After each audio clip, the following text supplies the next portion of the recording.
Good morning children.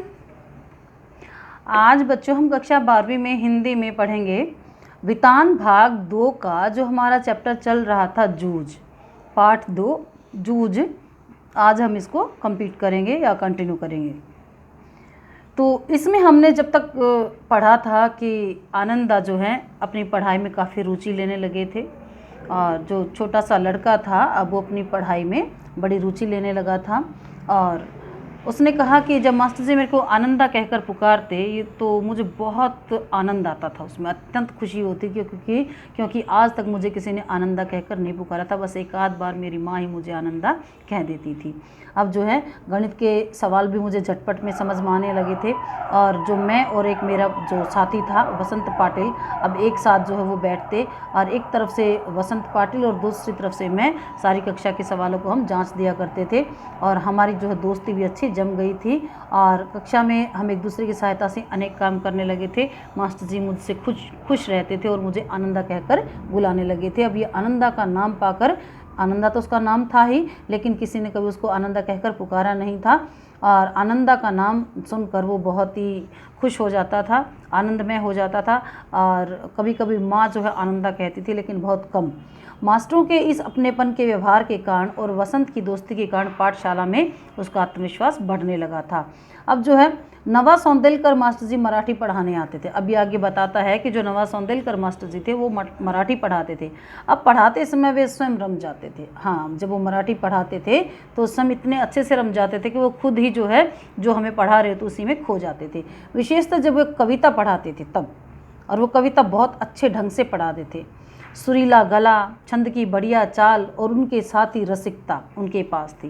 पुरानी नई मराठी कविताओं के साथ साथ उन्हें अनेक अंग्रेजी कविताएं कंठस्थ थी। यानी कि पुरानी और नई जो मराठी कविताएं वो पढ़ाते तो उसके साथ साथ उनको अनेक कविताएं जो कंठस्थ थी यानी कि याद थी। और जब वो मराठी की कविताएं हमें पढ़ाते थे तो उनकी गति, उनकी लय, उनकी चाल, उनके छंद, मतलब अनेक तरह की चीज़ें वो हमें बताते थे। पहले भी एक आध कविता गाकर सुनाते थे, फिर बैठे बैठे अभिनय के साथ कविता का भाव हमें समझाते थे। उसी भाव की कोई अन्य कविता भी हमें साथ साथ सुनाते थे। अब बीच में कवि यशवंत, बाभ, बोरकर, भारा, तांबे, ये नाम है बच्चों, गिरीश, केशव कुमार आदि के साथ अपनी मुलाकात के संस्मरण सुनाती है। यानी कि जो ये इनके मित्र रहे हैं बोरकर या तांबे या गिरीश, केशव, इनकी जो कविताएं हैं वो भी सुनाते थे और इनकी जो मुलाकात इनके साथ रही उनके संस्मरण भी ये सुनाते थे। अब याद आ गई तो कभी कभी अपनी लिखी हुई कोई कविता भी एक आध हमें सुना दिया करते थे। यह सब सुनते हुए, अनुभव करते हुए मुझे अपना भान ही नहीं रहता। यानी कि अब आनंदा कहता है कि मैं भी इस तरह से डूब जाता था उनकी कविताओं में कि मुझे भी अपना भान ही नहीं रहता था कि मैं कहाँ हूँ और क्या कर रहा हूँ। यानी कि इतना अच्छे से उनकी कविताओं में मैं रुचि लेने लगा था। अब मैं अपनी कानों और आँखों में प्राणों की सारी शक्ति लगाकर दम रोककर मास्टर के हाव भाव, ध्वनि, गति, चाल और लय ये सब रस पीता रहता था। अब सुबह शाम खेत पर पानी लगाते हुए या ढोर चराते हुए अकेले में खुले गले से वे सारी कविताएं मास्टर के हाव भाव और यति गति और आरोह अवरोह के अनुसार ही मैं गाता था। उन कविताओं के अर्थों से खेलता हुआ मैं आगे पीछे आ जाता था। अब मास्टर जिस प्रकार बैठे बैठे अभिनय करते थे मैं पानी लगाते लगाते वैसा ही अभिनय करने लगा था। क्यारियाँ पानी से कब भर जाती मुझे पता ही नहीं चलता था। मास्टर जी की चाल पर पूरी दूसरी कविताएं भी पढ़ी जा सकती थी, इसका पता भी मुझे उस समय चल गया क्योंकि पढ़ने में उसकी रुचि हो गई। अब जैसे ही बच्चा रुचि लेने लगता है तो उसी तरह की वो बातें और भी बहुत सारी अपने आप ही जान जाता है। अब जैसे यहाँ पर मास्टर जी की कविताएं सुनने के बाद आनंद क्या करने लगा था, अब आनंद जो है उसी की चाल किया, उसी की तरह की और कविताएं अपने आप भी वो लिखने लगा था और जो बाकी लिखी हुई कविताएं थी वो भी उन्हीं की लय और चाल में वो गाने लगा था। इन कविताओं के साथ साथ खेलते हुए मुझे दो बड़ी शक्तियाँ प्राप्त हुई। पहले ढोर चराते हुए, पानी लगाते हुए, दूसरे काम करते हुए अकेलापन बहुत खटकता था। किसी के साथ बोलते हुए, गपशप करते हुए, हंसी मजाक करते हुए काम करना अच्छा लगता था। अब ये क्या कहता है कि इन कविताओं के साथ खेलते हुए मुझे दो बड़ी शक्तियाँ प्राप्त होगी। वो दो बड़ी शक्तियाँ कौन सी थी? अब पहले तो जो है ये खेतों का काम करते हुए अपने आप को अकेला महसूस करता था, लेकिन जब से इसने मास्टर जी की कविता में रुचि लेनी शुरू की तो उसी लय पर, उसी ताल पर ये खुद भी कविताएं लिखने की कोशिश करने लगा था। और अब कब क्यारियाँ खेतों की पानी से भर जाती थी इसको पता ही नहीं चलता था। पहले हंसी मजाक करते हुए काम करने इसको अच्छा लगता था, अब कोई न कोई हमेशा साथ में होना चाहिए ऐसा लगता था। लेकिन अब अकेलेपन से कोई ऊब नहीं होती, क्योंकि अब तो वो बल्कि और भी ज़्यादा अकेलापन चाहता है कि जितना अकेला रहेगा उतना ही अपनी कविताओं में वो ध्यान दे पाएगा। मैं अपने आप से ही खेलने लग गया था। उल्टा अब तो ऐसा लगने लगा था कि जितना अकेला रहूं उतना ही अच्छा। इस समय कविता ऊंची आवाज़ में गाई जा सकेगी, किसी भी तरह का अभिनय किया जा सकेगा, कविता गाते गाते थुई थुई करके नाचा जा सकता था। मैं सचमुच ही नाचने लगता था। मैंने अनेक कविताओं को अपनी खुद की चाल में ही गाना शुरू कर दिया था। अनंत काणेकर की कविता, जिसकी पहली पंक्ति इस प्रकार है, चांद रात पसरिए पांढरी गाया धरणीवरी, को मैंने मास्टर जी की चाल से अलग अपनी चाल में बिठाकर गाई। अब क्या किया, अब जो एक अनंत काणेकर की जो कविता थी मराठी भाषा में जो लिखी हुई थी, चांद रात पसारिए पांढरी गाया धरणीवरी, अब इसको जो है मास्टर जी की चाल से अपनी चाल बिठाकर उसने वैसे ही गाया, कोशिश की। यह चाल एक सिनेमा के गाने के आधार पर थी। वह गाना केशव करणी जाति नामक छंद में था। उस कविता को मैंने मास्टर जी की अपेक्षा ज़्यादा अच्छा गाया। अब जो है अभिनय के साथ वो गाता चला गया और चेहरे पर कविता के भाव जो है पैदा करने का प्रयत्न करता रहा था।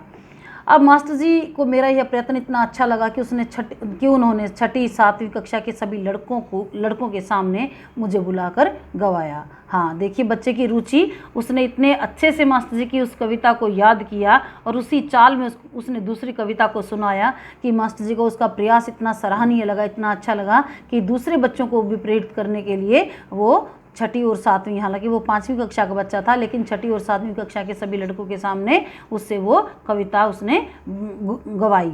अब पाठशाला के एक समारोह में भी उसे गवाया। हाँ, पाठशाला का जब एक समारोह हुआ तो उस समारोह में भी उसने वो कविता गाकर सुनाई। इसके कारण मुझे लगा कि मेरे कुछ नए पंख निकल आए, क्योंकि बच्चे का आत्मविश्वास अब बढ़ने लगा था। अब मास्टर स्वयं कविता करते थे। अनेक मराठी कवियों के काव्य संग्रह उनके घर में थे। वे उन कवियों के चरित्र और उनके संस्मरण बताया करते थे। इसके कारण ये कवि लोग मुझे आदमी ही लगने लगे थे। खुद सौंदेलकर मास्टर कवि थे, इसलिए यह विश्वास हुआ कि कवि भी अपने जैसा ही एक हाड़ मांस का, क्रोध लोभ मोह का मनुष्य ही होता है। मुझे भी लगा कि मैं भी कविता कर सकता हूँ। मास्टर के दरवाजे पर छाई हुई मालती की बेल पर मास्टर ने एक कविता लिखी। हाँ, अब क्या है कि अब इसको लगने लगा था कि जिस तरह से सभी कवि कविताएं लिखते हैं और यहाँ तक कि मास्टर जी भी कविता लिखता है, तो उस तरह से मैं भी एक कविता लिख सकता हूँ। तो उसने क्या किया कि मास्टर जी के घर के बाहर एक जो है बेल थी, वो बेल दिनों दिन चढ़ रही थी ऊपर की तरफ। अब मास्टर जी ने उस बेल को देखते हुए एक कविता लिखी थी। मास्टर के दरवाजे पर जो बेल छाई हुई थी, मालती की बेल, उस मालती की बेल पर मास्टर जी ने कविता लिखी। यह कविता और वह लता मैंने दोनों को ही देखा है। हाँ, ये कविता भी मैंने सुनी मास्टर जी से और वो बेल भी मैंने देखी है। तो ये कविता और ये बेल मैंने दोनों ही देखी थी। इसके कारण मुझे लगता था कि अपने आसपास, अपने गांव में, अपने खेतों में कितने ही ऐसे दृश्य हैं जिन पर मैं कविता बना सकता हूँ। यह सब कुछ अनजाने में ही होता रहता है।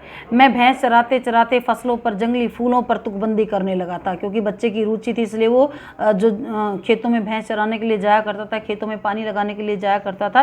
तो अब क्या करने लगा था, ये भी अब जंगली फूलों पर और फसलों पर, सब पर तुकबंदी करने लगा था। उन्हें जोर से गुनगुनाता भी था और मास्टर जी को दिखाने भी लगा था। अब कविता लिखने के लिए खीसा में कागज़ और पेंसिल रखने लगा था। अब वो अपनी जेब में जो है पेंसिल और कागज़ हमेशा ही रखने लगा था। वह न होते हुए भी क्या करता, वो लकड़ी के छोटे टुकड़े से भैंस की पीठ पर जाकर रेखा खींचकर लिखता था। अब इसका प्रयत्न देखिए कि बच्चे के पास कोई साधन नहीं है, लेकिन उसके बावजूद भी जो उसकी इच्छा शक्ति है वो दृढ़ है। अब वो क्या सोचता है कि नहीं, जो मेरे मन में भाव आ रहे हैं इनको तो मैं कहीं ना कहीं लिखूंगा। और वहाँ से जो है एक छोटा सा लकड़ी का कोई टुकड़ा उठाता या कोई छोटा सा पत्थर का टुकड़ा उठाता और उससे, क्योंकि भैंस की जो पीठ होती है वो थोड़ी सी चिकनी और काली होती है, इसीलिए उस पर सफ़ेद जो पत्थर से लिखा जाता या कोई लकड़ी के टुकड़े से लिखा जाता तो वो स्पष्ट दिखता था। अब जो है वो भैंस की पीठ पर ये सब लिखता, पत्थर की शिला पर लिखता, कंकड़ से लिख लेता। जब कंठस्थ हो जाती तो पहुँच देता था। किसी रविवार के दिन एकाध कविता बन जाती तो सोमवार के दिन मास्टर जी को दिखाता था। अब बहुत बार तो सवेरा होने तक धीरज टूट ही जाता था। अब क्या होता कि किसी दिन यदि रविवार आ गया और छुट्टी पड़ गई तो सोमवार आते आते सवेरा होने तक उसका धीरज टूट जाता और रात को ही मास्टर जी के घर जाकर कविता दिखाता, क्योंकि बच्चे ने लिखी है तो उसमें इतना संतोष नहीं रहता कि मैं स्कूल जाकर ही मास्टर जी को दिखाऊं, नहीं, क्योंकि उसको जो है अपने बारे में जानना अच्छा लगने लगा था कि मैं किस तरह की कविता लिख सकता हूँ, क्या ये मैंने ठीक लिखी है नहीं लिखी, उसमें जिज्ञासा रहती थी अपने मास्टर जी को दिखाकर कुछ बातें पूछने की। इसीलिए वो सवेरे होते तक उसका धीरज तो छूट जाता, इससे वो जो है रात को ही उठकर चला जाता और मास्टर जी को कविता दिखा कर आता। वे उसे देखते और शाबाशी देते और फिर कभी कभी तो कविता के शास्त्र पर एक पूरी महफिल हो जाती थी। बोलते बोलते मास्टर जी बताते कवि की भाषा कैसी होनी चाहिए, संस्कृत भाषा का उपयोग कविता के लिए किस तरह होता है, छंद की जाति कैसे पहचानें, उसका लय क्रम कैसे देखें, अलंकारों में सूक्ष्म बातें कैसे होती हैं, अलंकारों का भी एक शास्त्र होता है, कवि को शुद्ध लेखन करना क्यों ज़रूरी होता है, क्योंकि उनकी कविताओं को सभी लोग पढ़ते हैं, इसीलिए कवि का जो है लेखन शुद्ध बहुत ज़रूरी होता है, शुद्ध लेखन के नियम क्या हैं आदि अनेक विषयों पर वे सहज ही बातें बताते रहते। मुझे उनके प्रति अपनापन अनुभव होता था। वे मुझे पुस्तक देते, अलग अलग प्रकार की कविता संग्रह देते, उन्होंने कई नई तरह की कविताएं सुनाई तो लगा कि मैं इस ढर्रे पर कविता बनाऊं। फिर तो सारे दिन उस दिशा में मेरी कोशिश चलती रहती। इन बातों से मैं सौंदेलकर मास्टर जी के बहुत नज़दीक पहुंच गया और जाने अनजाने मेरी मराठी भाषा भी सुधरने लगी। उसे लिखते समय मैं बहुत सचेत रहने लगा, अलंकार, छंद, लय आदि को सूक्ष्मता से देखने लगा, शब्दों का नशा चढ़ने लगा और ऐसा लगने लगा कि मन में कोई मधुर बाजा बजता रहता है, अर्थात वो एक बहुत अच्छा कवि बन चुका था। अब कवि के लिए कोई स्पेशल कोई ऐसी बात नहीं होती कि ये सब करने के बाद ही कवि बन सकता है, नहीं, जब उसके मन में भाव उत्पन्न होते हैं और उन भावों को अपनी लेखनी के द्वारा वो अपनी भाषा में पिरो देता है और भाषा का ध्यान रखते हुए, उसमें यति गति का ध्यान रखते हुए, उसमें अलंकार छंदों का ध्यान रखते हुए जब उसको ये सब चीज़ें अनायास ही आने लगती हैं तो वो अपने आप को पाता है कि एक दिन वो बहुत बड़ा कवि बन जाता है। तो बच्चों, ये जो है हमने एक छोटे से बच्चे की कहानी सुनी और उसका जो बचपन बीता वो किन संघर्षों से गुजरा।